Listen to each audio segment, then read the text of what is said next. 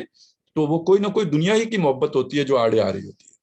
وہ کوئی ناراض ہو جائے گا جس کی وجہ سے چھوڑنا پڑتا ہے، دباؤ ہے، خاندان کا دباؤ ہے، والدین کا ہے،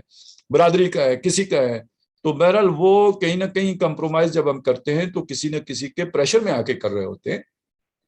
کسی کے ڈر کی وجہ سے کر رہے ہوتے ہیں، یا کسی کے ناراضگی کے ڈر کی وجہ سے کر رہے ہوتے ہیں.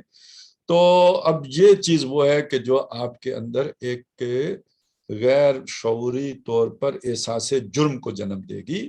اور جب آپ پر یہ پریشر آئے گا تو آپ کے اندر سے ایک غیر شعوری طور پر ایک سوچ پیدا ہوگی کہ اس موقع پر شاید اللہ میری مدد نہیں کرے گا کیونکہ میں تو مجرم آدمی ہوں. اور پھر آپ کا وہ مورال جو ہے نا، وہ ایک دم جیسے وہ ٹوین ٹاورز نیچے آئے تھے اس طرح وہ نیچے آئے گا. تو یہ تو آپ کو یقین ہونا چاہیے، خواہ جھوٹ موٹ کا ہی ہو، کہ اللہ میرے ساتھ ہے، تب آپ کھڑے رہ سکتے ہیں. وگرنہ یہ کہ آپ کے لیے کھڑا رہنا ممکن ہے. اور جھوٹ موٹ کا ہوتا نہیں جب جان پہ بنے، کیونکہ اس وقت تو بالکل سچائی جو ہے نا وہ ذہن پہ چل رہی ہوتی ہے، اور انسان کو بل انسان و علی نفسہ ہی بصیرہ، انسان اپنے بارے میں خوب آگاہ ہوتا ہے. تو اس لیے یہ ضروری ہے کہ جو بھی آپ اس کام کے لیے بندے تیار کر رہے ہوں وہ ایسے ہوں کہ جو کمپرومائز کرنے والے نہ ہوں شریعت کے معاملے میں، احکامات کے معاملے میں، دین کے معاملے میں، بلکہ اللہ تعالیٰ کی فرما برداری میں یکسو ہوں، وہ پوری طرح اللہ کے دین کے تابعدار ہوں. اور خاص طور پر وہی پھر آ جائے وہ 3 محبتیں 8 محبتیں، ادھر انہوں نے کوئی کمپرومائز کیا ہوا ہے، سوال ہی نہیں پیدا ہوتا کہ یہ پریشر سے آ سکے. یہ تو خیر بہت بڑا پریشر ہے. وہ معمولی سے کوئی جھوٹی خبر کا بھی پریشر آ جائے نا، اس کو بھی نہیں سہا سکتے. یہ اطلاع دے دی جائے، کسی کا دوست کسی امیر صاحب کے بیٹے کو بتا دے کہ وہ جی کہیں فیصلہ ہو رہا ہے کہ اب اگلا نمبر آپ کا ہے، تو اسی پہ وضو ٹوٹ جاتے ہیں لوگوں کے. تو ہوتا کیوں ہے؟ خطرہ ہے بھائی کہیں ہمارے کاروبار کا بیڑا غرق نہ کر دیں، کہیں وہ بہار والے نہ آ جائیں، کہیں جو کوئی اور کیس نہ کھل جائیں، کہیں ہمیں وہ جو بھی سہولتیں ملتی ہیں جو فیسیلیٹیشن ہے کاروبار کی وہ نہ ختم کر دی جائے. تو اب یہ جب خوف دامنگیر ہوں گے تو کدھر سٹینڈ لیں گے آپ، اور کدھر آپ کھڑے ہوں گے؟ تو پھر وہاں پہ اللہ تعالیٰ بھی مدد نہیں کرتا. تو انما استزلهم الشیطان ببعض ما کسبوا، یہ جو کمائیاں ہیں، اور وہ کمائیاں صرف گناہوں کی صورت ہی میں نہیں ہیں، یہ جو آپ دنیا میں پھیل رہے ہیں اور پھول رہے ہیں اور پھل رہے ہیں اور بڑھ رہے ہیں، اور ملک ہاں ملک جو ہے وہ گھیر رہے ہیں، تو اس کے نتیجے میں بھی پھر یہی ہوگا کہ اب یہ سارا اپنا جو جنات کریم اور یہ جو ہے مقام کریم، ان کو چھوڑ کر آدمی کہاں جا کے تو ان جان کو ایسی جوکھوں میں ڈالے، تو پھر تو کمپرومائز کرے گا. تو ان الذین تولوا منکم یوم التقى الجمعان انما استزلهم الشیطان ببعض ما کسبوا. یہ تو معاملہ یہ ہوا ہے کہ اللہ تعالیٰ نے تکوینی طور پر جو فیصلہ کیا تھا وہ تو اپنی جگہ پہ، تشریعی سطح پر بھی کوئی زیادتی نہیں ہوئی ہے، بلکہ یہ کہ کوئی اس کا سبب تھا اور اس سبب کے نتیجے میں یہ ہوا ہے. وَلَقَدْ عَفَا اللَّهُ عَنْهُمْ، باقی یہ کہ اللہ انہیں معاف کر چکا ہے، اور یہ جو سارا کچھ یہ ہوا یہ ان کا گویا کفارہ بن گیا ہے. ویسے بھی معاف کر چکا اور یہ اس کا کفارہ بھی ہو گیا، بلکہ یہ کہ اس پہ صبر کریں اور تو اللہ تعالیٰ ان کے لیے نیکیاں بھی لکھ دے گا. یبدل اللہ سیئاتہم حسنات، تو یہ تو یعنی اس کی وجہ بتا دی یہ ہوا کیوں ہے، باقی ان کے اوپر اللہ نے بوجھ کوئی نہیں چھوڑا، ان کو معاف کر دیا. یہ حضرت آدم علیہ السلام کو بھی اللہ نے معاف کر دیا تھا، لیکن یہ کہ اس کے نتیجے میں دنیا میں تو بھیج دیا نا، تو معافی ہو جانا ایک علیحدہ بات ہے، اس کا نتیجہ نکلنا علیحدہ بات ہے. آپ نے شراب پیتے رہے، عرصہ پیتے رہے، اس کے بعد آپ نے توبہ کر لی، روحانی طور پر آپ پاک صاف ہو گئے، لیکن گردوں کا جو کباڑا ہوا تو وہ توبہ کرنے سے گردے تو نہیں ٹھیک ہوں گے، وہ تو جو ہو گیا سو ہو گیا. تو وَلَقَدْ عَفَا اللَّهُ عَنْهُمْ، اور اللہ تعالیٰ نے ان کو معاف کر دیا ہے. ان اللہ غفور حلیم، بے شک اللہ تعالیٰ بخشنے والا اور بہت بردبار ہے. وہ فوری نہیں پکڑتا، وہ ایک دم نہیں پکڑتا، اور بخشنے والا بھی ہے. وہ چاہتا ہے اس کے بندے توبہ ہو جائیں، ان توبہ کی طرف رجوع کر لیں، اور اس کے لیے وہ یہ چھوٹی چھوٹی جو ہے وہ گرفت فرما دیتا ہے، دنیا میں بہت سی چیزیں معاف کر دیتا ہے. وما اصابکم من مصیبت فبما کسبت ایدیکم ویعفو عن کثیر. جو آتی ہے وہ تمہاری وجہ سے آتی ہے، اللہ ظلمن نہیں کرتا، لیکن بہت سی ہے جس کو اللہ معاف بھی کرتا رہتا ہے۔ اور یہ بھی کہ اللہ تعالیٰ بڑا بردبار ہے، فوراً پکڑے تو زمین پر کوئی ایک جو ہے وہ جاندار باقی نہ چھوڑے، تو یہ وہ ڈھیل دیتا رہتا ہے اور معاف بھی کرتا ہے، اس کے بہانے بھی نکالتے ہیں، کفارہ بنا دیتا ہے ان چیزوں کو۔ تو بہرحال یہ ہم نے آج 2 آیتیں مکمل کر لی ہیں 155 تک، تو 16 رکوع یہاں پہ آ کے پورے ہو جاتے ہیں۔ تو انشاءاللہ تعالیٰ اللہ نے موقع دیا تو اگلی جمعرات کو پھر آگے پڑھیں گے انشاءاللہ۔ بارک اللہ لی ولکم فی القرآن العظیم ونفعنی وإیاکم بالآیات والذکر۔